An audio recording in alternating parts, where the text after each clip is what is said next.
next thing I want to talk about is something I've been very excited about, guys. And if you're a Vegeta fan, yo, you got to be super excited for this. I'm talking about Dragon Ball Super.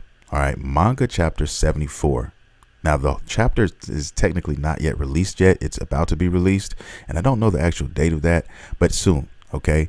But the main topic at hand, the main thing I want to discuss is the simple fact that Vegeta has a new fucking form, okay? Dude has fucking ascended to something, and, you know, this is something I have to take my hat off to with Dragon Ball Super, especially, you know, with the manga.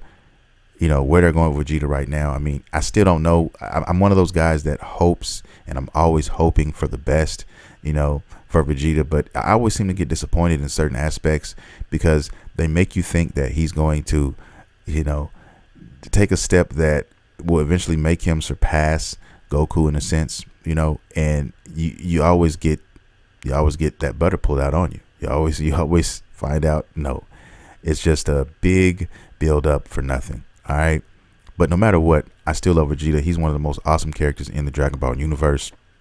He's my all-time favorite, ahead of Ten Shinhan and Frieza.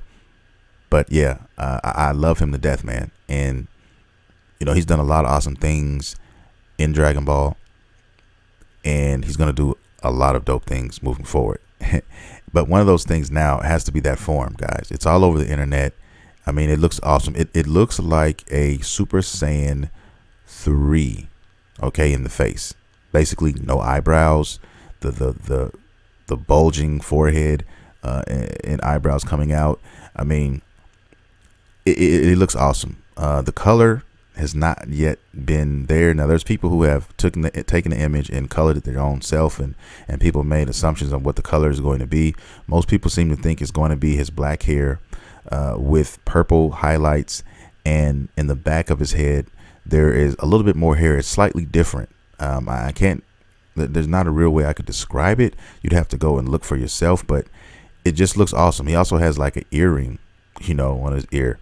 I have to tell you, I mean, the look looks awesome. His aura, the aura he has around him looks dark as fucking, looks awesome as hell, man. It looks kind of like Topo, or Topo, however you want to pronounce his name. If you remember that character from the Tournament of Power, basically that god of destruction kind of aura, you know, he has. And a lot of people have made it, you know, has basically said, hey, is this the new god of destruction? They've hinted at Vegeta becoming that, but he has powers similar to that. And this is basically a version of Ultra Instinct in his, you know, looking at it through Vegeta's eyes, if you will. And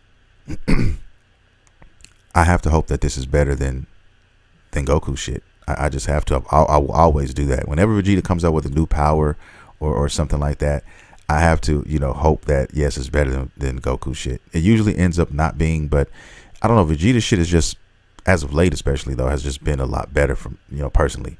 You know, I can't wait to see what they're going to do with this version, because right now he's fighting Granola in this arc. Granola's a new character who's basically, you know, had it out for Frieza is his #1 target, but anybody else who had anything to do with his family or his people's demise in that universe, and they pretty much, a lot of them been all killed off. And you know, he's after Frieza, but he's also after the Saiyans, because they were the ones that Frieza was sending out there destroying planets and whatnot. So, you know, he doesn't know the whole story.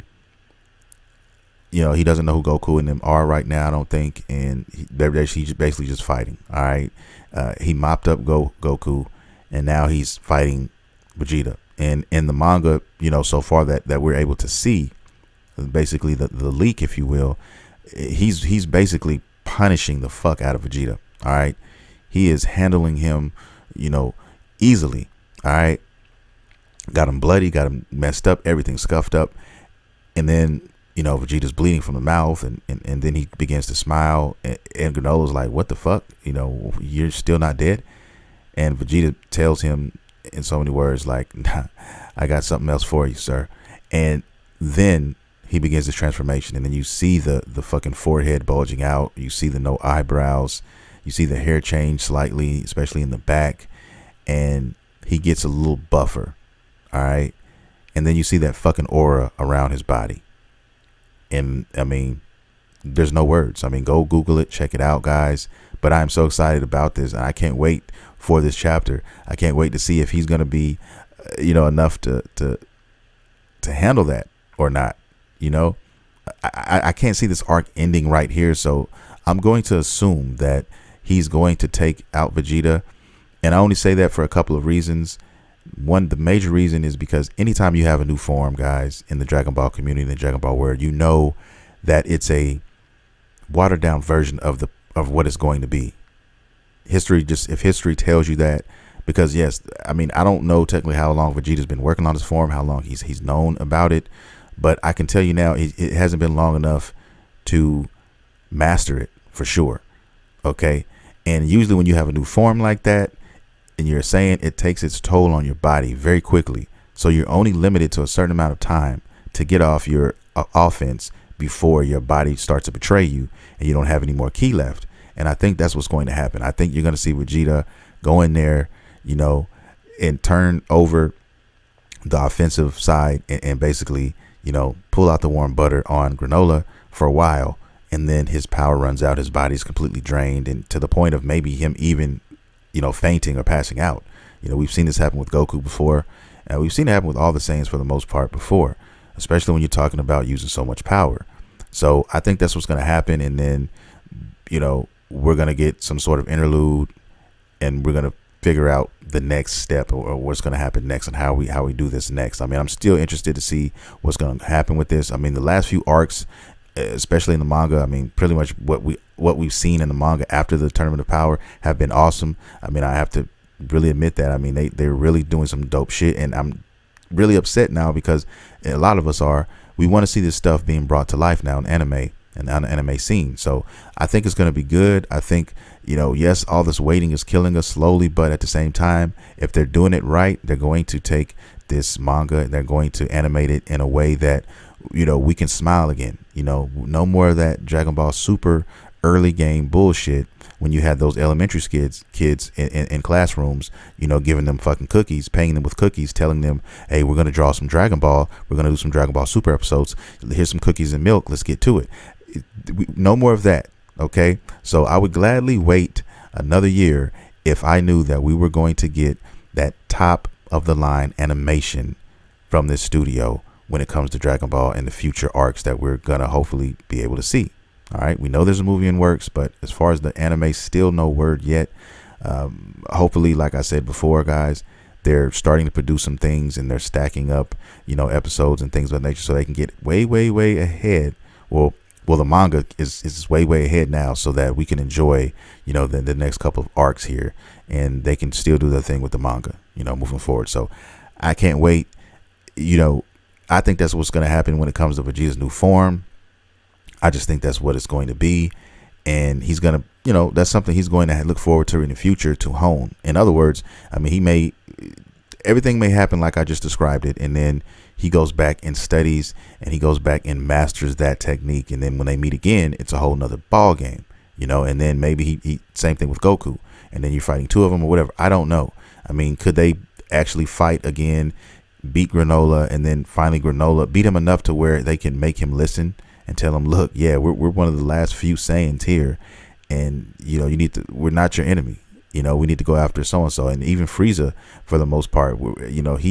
That's going to be an interesting dynamic, okay? Because Frieza's not going to bite his tongue for anybody. He's going to be a smart ass, and I don't think anybody's going to be able to stop Granola from going after him. Now the Saiyans may have a slight chance, but even they may not.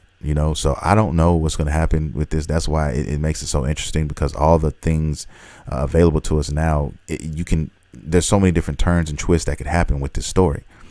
Now, what I wish they would fucking do is incorporate at least the other Saiyans in this arc at some time. I mean, you still have Trunks, you still have fucking, Gotens. What is going on with those two?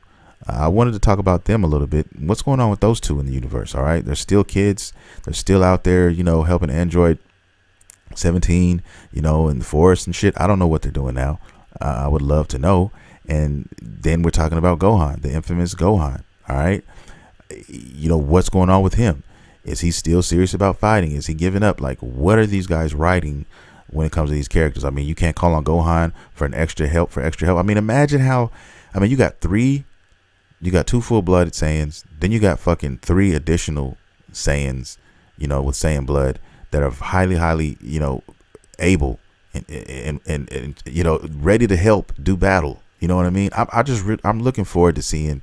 I'm really looking forward to seeing Gotenks and Trunks grow up a little bit, sometime in the future, guys. But if these manga, arcs tell you anything, I mean, they tell you that that's nowhere in the future. Okay, that's still years away. I mean, because by the time we get these episodes drawn out in anime form, guys, we're looking at least 2 years, 2 new seasons, and who knows how they can spread that. They can spread that, within in anime world. Who knows? I mean, we could get them back to back, but it's highly unlikely. We might get one now, and then we might get another one 2 years later. It's all up in the air, guys. And then this COVID situation. I mean, we're not out of the park with that. We're not out of the woods with that. There's still things happening, and there's a lot of new cases out here, and we could be pushed back into early COVID protocol, and that would shake up more things.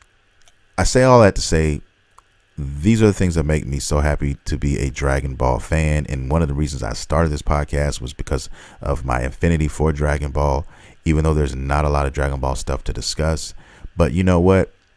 I'm going to start trying to incorporate more things, Dragon Ball, in this podcast, even though there's not really anything going on with the anime, and I am the anime guy when it comes to Dragon Ball, not the manga. So, even if I want, need to bring back old topics or old discussions for new listeners who haven't heard those episodes in the back, those early episodes, talking about discussing, characters, favorite characters of mine, things of that nature.